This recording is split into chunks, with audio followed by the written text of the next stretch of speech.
It's Friday night, which means it's time for another episode of the Friday Night Nicktoons podcast. I'm Casey. And I'm Ashli. Last time we talked about the Rugrats / Real Monsters kind of Halloween, not really Halloween crossover, but you know what I'm getting at. Yeah, it's not really Halloween. I put that in the notes. That's on me. But it was our Halloween It was episode. for Halloween, Yeah. right. We also put out our weekly Twitter poll, similarly, asking which is the scariest monster from All Real Monsters. We may have asked this before. I feel like we have. If not, we've had these three monsters as an option before. But it's Ickis, Oblina, or Crumb, and Crumb won with 55% of the vote. Oblina had 35%, and Ickis had 10%. So, yeah, this was certainly the most consequential vote to happen this week. We're recording this on Monday, so we have no idea what will happen on Tuesday, November 6th, but all I care about is our Twitter poll. Yeah, I could say, I personally voted for Oblina because something about her just doesn't sit right with me, but Crumb is literally holding onto his eyeballs, and that's pretty unsettling, so Interesting. I accept either she of would those. have been my last choice. Ickis is I so don't know cute, why. I guess. I just feel like I have weird, vague childhood memories of, not feeling comfortable with her. And, that's all I've got for it. I think it's the voice is what it is. Yeah, totally. Anyways. Again, a lot to dissect here. Let's really delve into it for the next, 5-10 minutes and discuss it all. Agreed, But, yeah, this is one of our more complicated Twitter polls, 100%. I am a little curious if we did run this before, and I'm too lazy to check because I don't know for sure that we even did. But if we did, I'm curious if the vote was any different. But other than that, I'm just gonna let this go. We've never tweeted the word scariest before. I searched that, so Okay. we may have worded it differently, but I don't know. Maybe we haven't. Creepiest, maybe. It's hard to say. Either way, I'm down with Crumb being the scariest. But this week we are continuing on with our Avatar: The Last Airbender watch. We are now on episode 9. Yes. Follow us on Twitter at FNN_podcast and Facebook.com/FNN Podcast. Review us on Apple Podcasts so others can find the show, and make sure to check out our YouTube page. Thanks so much for tuning in. Now let's get started. From the Nicktoon Animation Studio in Hollywood. Hollywood.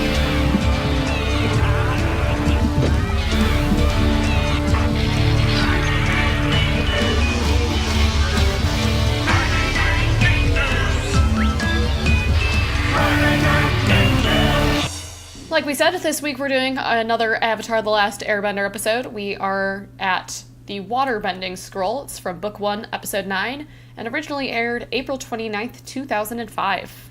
April 29th was a very important day in my life because... No, I have nothing. Truly Usually there's nothing for this air some date. sibling birthdays or something related, but I can't think of a alas. single thing that's ever happened on April 29th, except this episode, I guess. So, all right. In this one, Katara begins teaching Aang waterbending. Not only is he a fast learner, but he eventually surpasses her in skill. The group travels to a nearby town, finding a waterbending scroll at a store run by pirates. Determined to surpass Aang, Katara steals the scroll, causing the pirates to chase the group, though Team Avatar manages to escape. Later, Zuko runs into the pirates. He makes a deal with them, saying that if the pirates capture Aang, he will find the scroll for the pirates. Zuko proceeds to capture Katara, and the pirates capture Aang and Sokka. A fight breaks out between Zuko's crew and the pirates when the latter learns that Aang is the Avatar. During the commotion, the group escapes with the scroll. yeah, this one's fun. We get kind of a new group of bad guys, right? And we do kind of get that sort of grouping of all of them, but I do just like having a new, albeit temporary, enemy to kind of fend off in this episode here with the pirates. Yeah, this is another one of those episodes where we have three warring factions, just like last episode where we have Commander Zhao and Zuko and the Avatar. Here we have pirates, Zuko, and the Avatar. So kind of an interesting game theory going on of Zuko trying to make his move based on what will help both him and the pirates, but of course he wants himself to Oh, interesting. I just got your message. There was the American basketball player Jason Collins came out of the closet as gay on April 29th, 2013. I remember that a lot. I was just trying to find it because you said that nothing happened, so Yeah. being the person I am. That's a great point. Thank you for finding that. I remember that well, yeah. Okay. Anyways, back to the actual important thing. Sorry, Right, guys. right. Yeah, this episode fascinates me the most because it's a major shift in Katara's character. It shows some growth or some sort of darkening of her attitude, depending on how you look at it. So she does steal this scroll from the pirates. We'll get there plot-wise, but that's the most interesting thing for me about it, is we see her jealousy with Aang, and we see her stoop pretty low. And I kind of disagree with the description we read. I don't think she steals the scroll because she wants to surpass Aang. I think that's a little part of it, but... No, I don't think so either. I think the main thing is just that it's a part of her culture, right? It's, it's something that she knows they didn't just give to the pirates, right? Like, they weren't selling this ancient water scroll off. So I think it was partially just that she felt, some amount of ownership of it to begin with. I will say that her kind of practicing it on her own and, that there's portions of it that are interrelated to her frustrations with Aang. But the actual act of stealing itself, I don't think was directly due to her jealousy or frustration with his fast learning abilities. Agreed. Yeah, there's separate points of this episode, but yeah, Aang really is a natural waterbender. He's very artful with it and picks it up very quickly, and that's frustrating to Katara, but she's also, I think, impressed deep down too. And to be fair, she's not the Avatar, And in a way, Sokka must be jealous of Katara for her bending skills at all, so she's got to keep that in mind. Yeah, and I think we all kind of know situations like this, right? And I think I've been on kind of both ends in my life of where there's somebody who's just naturally really good at something that you have to try really, really hard at, and it's frustrating to watch them. At least beginning of my school career, math really came easily to me all the time, and I just kind of intuitively understood it. And I could sense that kids who had to try a lot harder than me would be not necessarily mad at me for being good at it, but kind of like, why does this get to be so easy for them? You know what I mean? So I think it's almost partially Katara too, is just kind of like, why did, I had to put in these months and months of work and you just get to, get there right away, kind of. Yeah, it's a reality of the world we live in, but it isn't the case in this episode, but I think a lot of people who others view as it just comes so easily to them don't realize how hard they actually work too. There are some people who are better at covering the work that they do, or they don't talk about it, so you'd never know. And then on the flip side, which I certainly encountered a lot at my college, of people who don't do that much work but are constantly talking about how much work they're doing. So there's kind of a flip side there. Is Katara one of these, I've been trying to waterbend my whole life, and it's okay. But at the same time, in this specific scenario, Aang, of course, has no way of practicing this except through all of his past lives. Yes, and that's the important thing to remember, too, that it would be very problematic if he had to take months to learn what she does, right? Because they don't have all that much time, and he needs to master all 4 elements, and right now he's got air and he's picking up water, but if he needs months and months for each of these, he's not going to make it. So really, somewhere deep down inside, I'm sure she knows too that the world kind of depends on him having this previous knowledge and this kind of ability to pick this up a little bit easier, because otherwise they're all pretty screwed. Absolutely. Yeah, that's a very good point, that the Katara in this moment cares more about her own sort of personal jealousy than she does the future of the world. That's pretty bleak. Yeah. Which, it is a different side of her to see. I think it's kind of understandable in that, she's one of those people that's always kind of tried hard. She stays focused, and it's almost annoying for, her to think about all that work that she put in. But yeah, she does kind of lose sight of the grander things going on. She's also 14, you know, she's a kid. That's true. I hate when people criticize media on the assumption that humans are always rational, you know? Like, this isn't an economic model. We can't just assume rationality. It's like, no, people have emotions and they're gonna get in the way of logic sometimes. Oh, and it's totally fair. It's totally fair, and I'm definitely not trying to criticize her. I'm just saying it's definitely a new side. We definitely haven't... We've seen her be pretty goal-oriented up until now. Yeah, that's true. That's true. You know, she does, by the end of the episode, for the most part, right? I think she kind of admits that she was being jealous and that, you know, was getting in the way of her teaching things, but... Yeah. Okay, so I've been scrolling through our Twitter feed very casually throughout this discussion, and I found what might have been the Twitter poll we thought it was. We asked... Which of these Nicktoons is the spookiest with a ton of O's, so that of course I couldn't search it. And it was between Ah Real Monsters, Ren and Stimpy, and Invader Zim. So that could have been what we were thinking of, but I'm gonna keep scrolling. Anyway. But there's there's that side of things. I do want to give at least a little bit of a nod to the whole Lotus tile thing going on here. Where we've got Zuko and Iroh's talking about how he needs to stop by, they're taking a detour. Zuko gets all annoyed. He's like, why are we going off course? And he's like, well, I lost my Lotus tile. I need to make sure that I can find it. And it's just this little game that he's sitting over here playing, and I just think it's kind of a funny thing. It's a very Iroh thing as we get to know him more, of getting very caught up in these sort of traditional moments, and I just thought it was kind of a fun thing where, you know, Zuko being as we need to get the Avatar as soon as possible as he is, not really liking that detour. Yeah, that's true.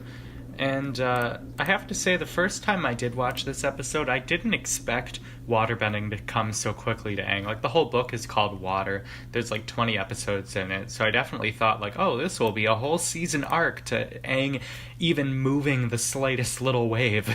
But nope, he's just kind of got it right away. What else happens? Other things happen in this episode. Oh, another important thing that's, like, could fit in anywhere, and I don't honestly remember exactly where it is, but we do have number 2 of our cabbage man getting his cabbage stand ruined. Yeah. We got to keep that count up. So pretty much, again, I can't even remember what... I think, okay, so I guess to back up, they go to this pirate shop, right? They're checking out different things. Katara sees this waterbending scroll. They say it's really, really expensive. Team Avatar does not have a lot of money.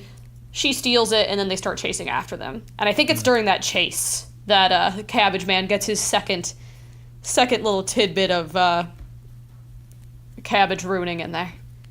Yeah, that was funny. And we're, of course, going to keep that counter going. The first one was in Omashu, and this one is in the sort of pirate market. And it seems to me like a traveling market. Like, they say it's a town. I don't really buy that either. Yeah, we don't really spend a whole ton of time anywhere with the people. This isn't quite as much of a visit the village kind of a feel as we get in the others, right? They pretty much just stop by, and mostly all we really see is the pirates. We see that Iroh's picked up a bunch of stuff from various other shops, and Zuko thinks it's stupid. But we don't really see anything about, you know, any of the other parts of the quote-unquote town, even. Right. This whole episode feels like an RPG to me, between the pirates and, like, this whole market. It feels like something in, like, Shining Force or, like, similar games where it's, like, a combat-based RPG. And I like the way they called themselves high-risk traders instead of pirates was really funny and sort of video gamey to me. They're a really interesting sort of one-episode arc, right, these pirates, and... the sort of moral conundrum exists here because they know that the scroll was stolen from the Water Tribe, so in a way Katara is just taking back what is rightfully her people's. That's certainly where I sit. I think she was completely justified in stealing it, but I also get the side of stealing is always wrong, even if you're stealing from stealers. Yeah, and, I mean, from their perspective, they're not necessarily viewing this as trying to win a moral battle. They just want their expensive merchandise back, right? Like, exactly. doesn't really matter to them. They're not trying to say, like, hey, that was ours and we have the moral high ground, as much as it is, hey, that was ours and it's expensive and we have a buyer. We don't want our buyer to get mad at us, so on and so forth. So I don't think they're even, I don't think they're morally upset. I think they're just upset. When Aang is waterbending, there's a hilarious moment when he accidentally, completely knocks Sokka off his feet with a wave, and I thought that was funny.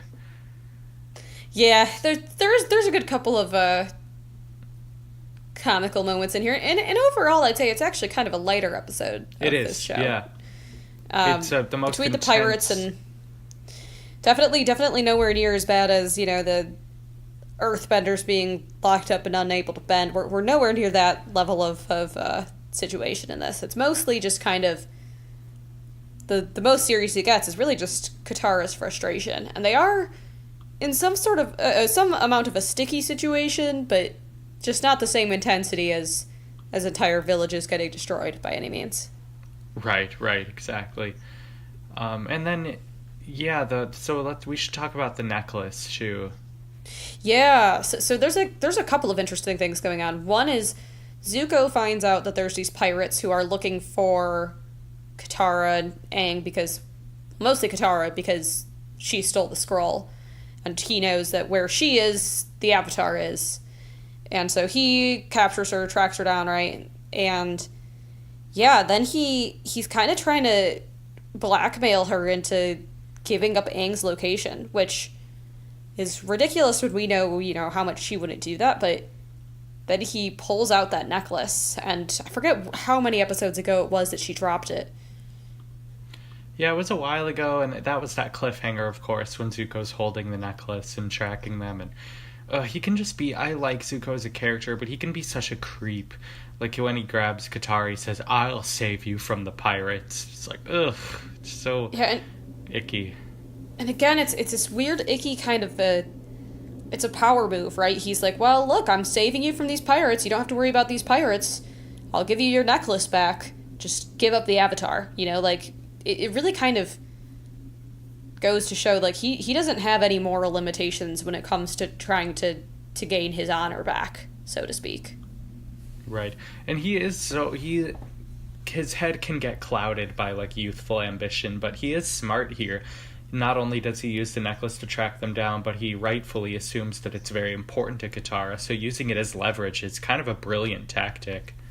Really is. It doesn't work, but it does upset her, right? She does get a reaction. Yeah. But it's, she's not going to give Aang up for it, but it's certainly an emotional, where did you find that sort of a moment for her where I don't think she ever really considers giving him up, but is just kind of recognizing that the kind of mental games he's willing to play. Right. And then the climax of the fight, meaning that Aang and Katara have to work together to raise the ship off the beach, is so stunning, and what a great way to bring back that sense of competition they had by making them work together where Aang couldn't have done it alone. Yeah, and I think it's kind of an important moment there for Katara to feel like she still has value, right? That she might be, surpassed eventually by Aang's waterbending capabilities, but that doesn't mean, one, that she's not a very talented waterbender, or two, that he could do this all without her. Yep, exactly. And we have the classic sort of, as the fight's happening, there's like an A, B, and C fight, and the C fight is Momo versus this parrot hybrid thing from the pirates, and it was so entertaining. Yeah, it really was. They do a good job of keeping both. I mean, we've talked about how, like, I like the way that they just have interesting fighting styles. This one's a little less bending heavy than some of the other ones we see, considering there's the pirates. But they do a good job between interesting fighting styles in general and just having a lot of little subplots in there. And I'm a big fan. For sure. And there's also this moment while they're fighting, this sort of cloud comes over Yes. all of them, and they're like, were you just about to say that? That was literally the exact bending moment I wanted to bring up, but yeah, go ahead. Oh, sorry. Yeah, that's funny. Yeah, there's all this cloud all around them, and Aang's like, "Where are you, Katara, Sokka?" They're like, "We're over here," and he clears the mist so that he can see them, and there are just pirates all around them with weapons. This is such a great sort of like his instincts kicked in, and he didn't realize what a bad like if he can find them, so can everyone. Yeah, and then he kind of brings the mist back in, and he's like, Yeah. "Never mind." It There's a clever bending little moment in like every episode. Also, I was checking into it. It's an iguana crossed with a parrot, apparently. Of course, that's awesome. That's Which makes great. sense now that now that I see it, but I couldn't quite put my finger on what the crossbreed was there. It is a Right. cool looking creature, and I love all the little hybrids they have going on. Mm-hmm. But Well, that would have been Yeah, a good it's just- segment, but I have something else. I'm sure we'll get into the animals at some point. We haven't quite hit so many of them, Yeah. but There's so many. And then The waterfall. yeah. Oh yeah, that's pretty much the closing moment here. It's pretty great. There's a lot of shows. I can't remember them all. First thing that comes to mind is Emperor's New Groove has its waterfall moment, but there's plenty of moments where there's an upcoming Scooby-Doo. waterfall. They're panicking right beforehand. They're trying to do some bending to sort of turn the ship and like keep it against the waterfall. And it looks like it's going to work for a little bit, but then the Fire Kingdom ship is like right up against them, right? And that's going to crush into them. And earlier, Aang bought this seemingly useless flying bison whistle that doesn't make any noise. And he like tries blowing that at the beginning and like nothing really happens. And he does it again here, which was kind of like a foreshadowing that they start falling off of the waterfall. It looks like everything's going to go terribly, terribly wrong. And Appa flies in to save the day. And it is amazing, and it's everything that you want. It's an exciting, exhilarating end to our episode there. Yeah, it totally is. And the boat crashes underneath, of course, and Zuko goes, "My boat!" And he says it with the exact inflection of Misty from Pokemon in the first season. How she's always going, "My bike! What about my bike?" That was my first thought when he said that. It's beautiful. Yeah, it is kind of the most childish way you could be upset, I guess, about losing an entire boat, which is like a pretty valid thing Pretty to be upset about. devastating. But Yeah, he spent a lot of time on it. I'd never thought much about the loss of this boat, but it was. He was on it a lot. So it goes. It's definitely not the most major plot point here, but No, but it'll be interesting because I don't remember much. I wonder if they're on foot now, or if they buy another boat. I guess we'll find out because I don't remember. I say the show's usually pretty good on its continuity, so I feel like it's going to get addressed. There's no way the next episode will start on a boat with Zuko. Yeah. Or if it does, then it'll somehow be explained with like, "Oh, I'm so glad so and so had an excess boat." Like they're good about that. Absolutely. But yeah, so we end up just up in the clouds with that good little music playing, and we find out, Katara's like, "Oh, it's okay. We don't have the water scroll anymore, but I don't really care about it." And Sokka pulls one of his greater moments, and he's like, "Really? Because I have it right here. But if you don't want it," and it's a good little way to wrap things up there, And also we get the ending line being the moral of the episodes, which is stealing is wrong unless it's from pirates. It's such a great thing. Yeah, perfect way to wrap up the episode. I just love them up in the clouds with Appa again. I don't care how many times they do it. It's a perfect ending to every episode.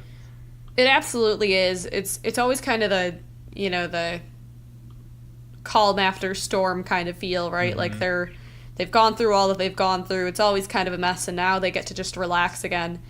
And this episode doesn't necessarily build a whole ton plot-wise, especially compared to the previous ones where we're finding out all of this stuff about the comet and everything.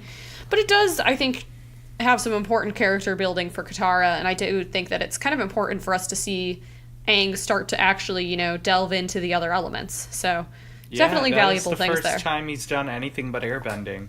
Other than in his Avatar state moments. Right. But under his own control, this is the first time, that we've seen him do anything other than airbending, and we obviously know that he's got to get his hands on all of them. So, honestly, a little surprising when you think about it that Katara didn't offer up. I guess it's only 9 episodes in, so we don't really know how much time-wise this has been. But you'd think it would make sense for her to try to teach him the basics earlier on. Doesn't matter. Whatever. Yeah, right. But yeah, this episode is always stuck in my memory. I think because the pirates existing in this world is a really cool addition to the world building. And it's such a character shift for Katara. It shows that she's becoming kind of the utilitarian one of the group, like she has an enormous heart, but she can put it away when she needs to, and she needed to here. And that will become very important later on, because clearly this team needs somebody like that. Absolutely. And it's just a fun episode above all else. I think it's fun to have the pirates all wrapped up in here. Like I said, it's a new enemy, right? We're not just against the Fire Nation. Now we've got these pirates to deal with too, and it's kind of it's a fun change of pace. So yeah, definitely still really enjoyed this one. Not anything else I think on my end to add, unless I'm missing anything important. No, I'm good. Why don't we go to my segment real quick? Sounds good. Cool. So mine is, I can't get into it too much because we will learn more throughout the show, but I thought it'd be an interesting time to take a look at the game of Pai Sho that Iroh is playing at the beginning of the episode, where he has this lotus leaf. There's a lot of symbolism involved in it. There's sort of some secret society stuff that will ultimately become relevant, but I thought I would focus on sort of the tradition of the game itself instead of like the plot points to come.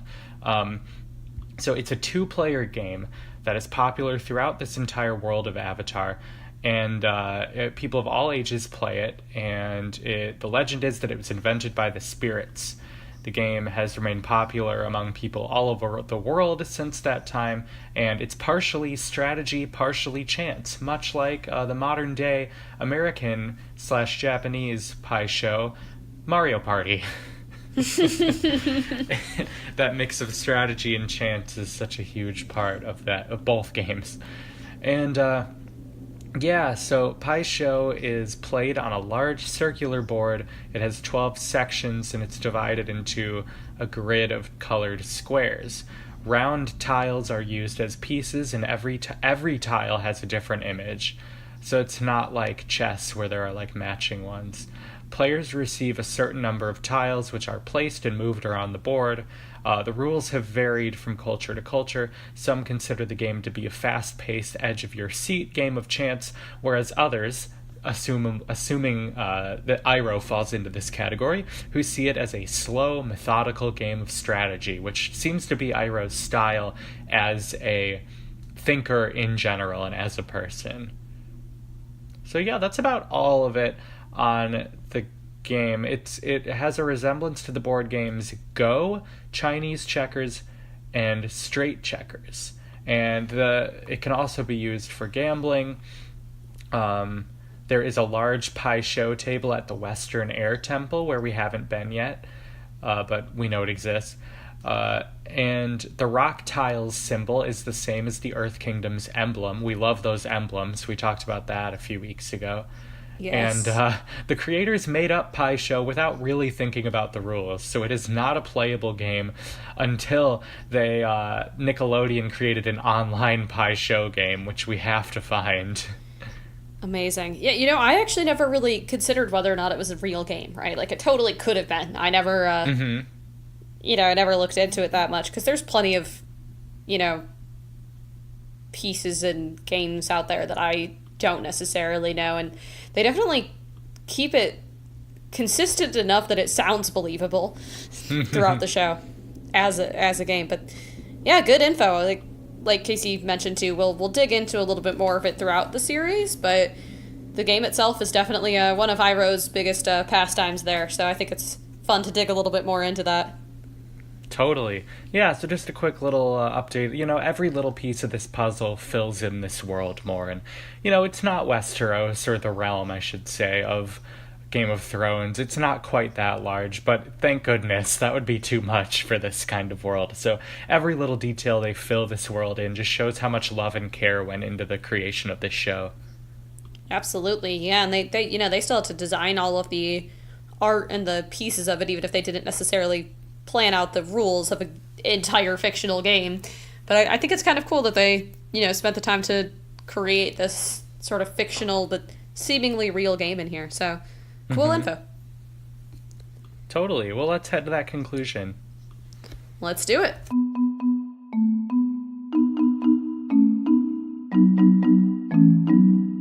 Alright guys, our Twitter poll for this week is pretty straightforward, but it is a moral dilemma question here. Should Katara have stolen the waterbending scroll, yes or no?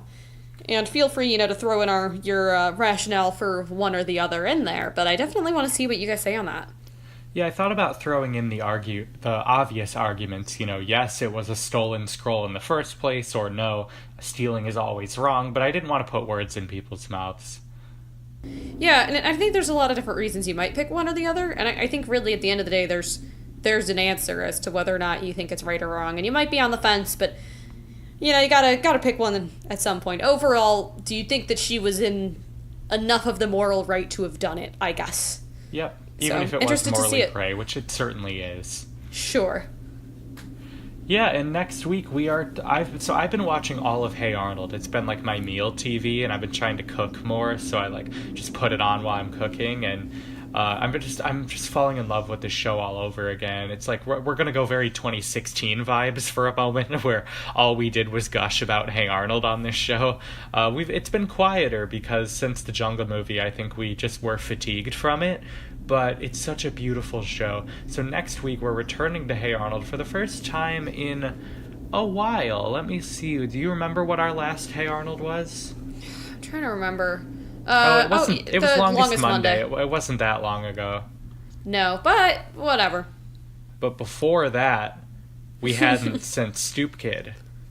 Yeah, and either way, this show is deserving of having some increased frequency every now and then. I have no shame in that. Yeah, we've covered it twice the entire year, as opposed to 29 times the rest of the podcast. So yeah, it's actually I kind of almost feel bad, which, I mean, to be fair, I shouldn't, because we covered so much of the show, and it is, there's only so much of it. But right, it's, I am not offended by giving it a little bit more time in the light here. Yeah, and was this the year that we were supposed to do more Roccos? Was that our New Year's resolution? Maybe. Or was that the previous year? I can't remember anymore, honestly. Because we started out, I think it was because we did Roccos twice in the first 5 weeks, and then we never did it again. That's so rough. Well, especially now that we have this kind of alternating thing, right? Yeah. It's a little bit harder to There's only so much we can do. We're essentially doing 2 non-Avatar shows a month. Right, and so, I mean, by the end of everything, Avatar is going to be horrendously biased, so... Yeah, well, it is what it is. It's interesting as I add up sort of our show counter. I've updated it through the end of the year, and Avatar is now tied for our 4th most watched Nicktoon once we hit the end of 2018. Wow. And it's tied with Jimmy crazy. Neutron and Rugrats. That's kind of insane, honestly. Yeah. But it has 10 more episodes to catch Fairly Odd Parents, so that'll be, 20 weeks into 2019. I was going to say, it'll get there soon enough. Yeah. Wild. And ultimately, Hey Arnold has 32, Avatar will have 60, plus the 2 we had already watched, so 62. So it'll be way more than anything else by the end. Right. So, given all of that, we don't need to feel bad about giving Hey Arnold a little bit more time than maybe before. We are certainly nowhere near our heaviest of times in that front, so... Right, and we're going to watch the Hey Arnold pilot, which never aired. It's been on a few, VHS tapes, and I think it aired before some animated, made-for-TV movie. We'll have more info next week. But it was turned into the episode that I watched yesterday, I think, called 24 Hours to Live. So I'm very curious to compare the two. Yeah, and it's a fun little concept here. There's a song in there that always sticks strong in my mind, but we'll get to all of the chit-chatting about it when we get there. Hopefully you guys which song? The I'm Crazy song. Oh, wow, yes. That's right, that was that episode. Yeah, where Arnold pulls the, New York on the subway move, where you gotta just out-crazy people to survive. There's some sanity. Not, there's a rationale there, because Totally you is. really don't mess with crazy people. Anyways, we'll get there. For sure. With all of that, guys, be sure to check out our Twitter, Facebook, YouTube, Apple Podcasts, all of those good things there. Yes, and thank you so much for tuning in, and we'll see you next week.